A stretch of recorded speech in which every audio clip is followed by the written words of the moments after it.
ما نقول كيقول بوم ما قالوا بديدنا إيه معها xilli ay soo baxaysay in dawladaha Kenya iyo Soomaaliya ay u soo dhaxgalay khilaaf ballaaran ayaa bulshada ku dhaqan deegaanada Puntland gaar ahaan xarunta ganacsiga ee Puntland ee Boosaaso waxay aragtiyadooda ka dhibteen siday u arkaan in Kenya xilligan ay safiirkeeda Soomaaliya u yeedho kii Soomaaliyana ay dalkeeda ka soo ceeriso qaybaha kala duwan ee bulshada ku dhaqan magaalada Boosaaso warbaahinta SBC la hadashay ayaa siyaabahan kala duwan u hadlay بسم الله الرحمن الرحيم مقعي وعبد القادر حسن جدي حالداسي كينيا iyo Soomaaliya waa laba dal daris ah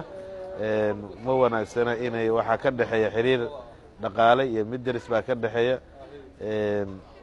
xilli loo baahnaa maaha in maanta xiriirka ee Kenya Soomaaliya ay kala qaataan waa ka xunnahay aad baan uga xunnahay dawladdan dariska ahayn in xaalkeedii halkaas gaaro oo maanta safiirada kala qaato midna ay soo erido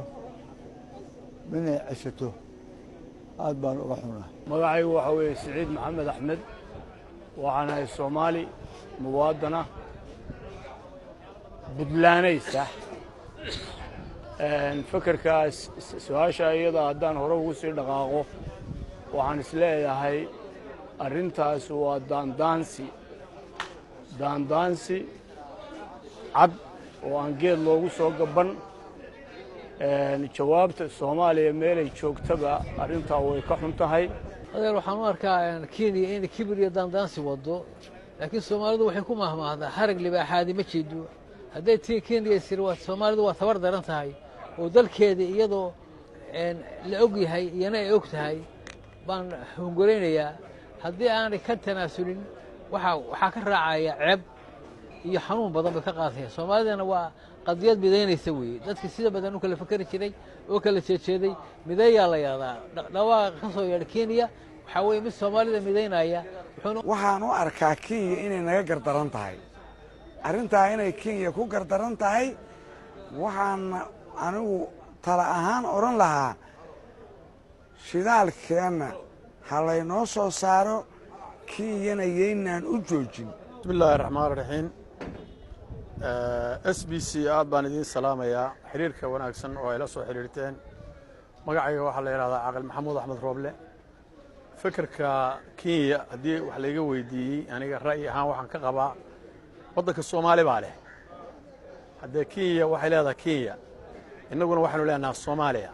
hadii Kenya iyadoo diblomaasinimadii ka gudubtay oo iyadoo aan waxba hadal samayn tiri safiirkii nagala baxa xoogaa waxa moodaa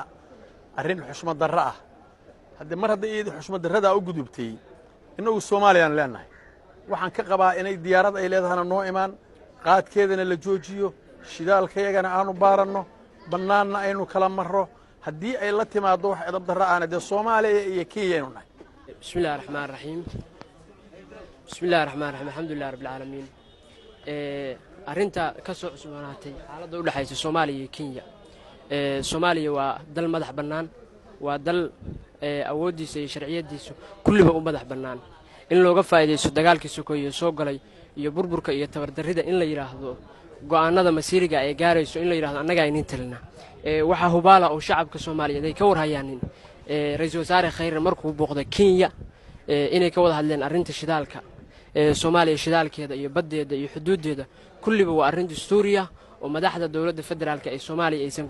gorgortan ka galin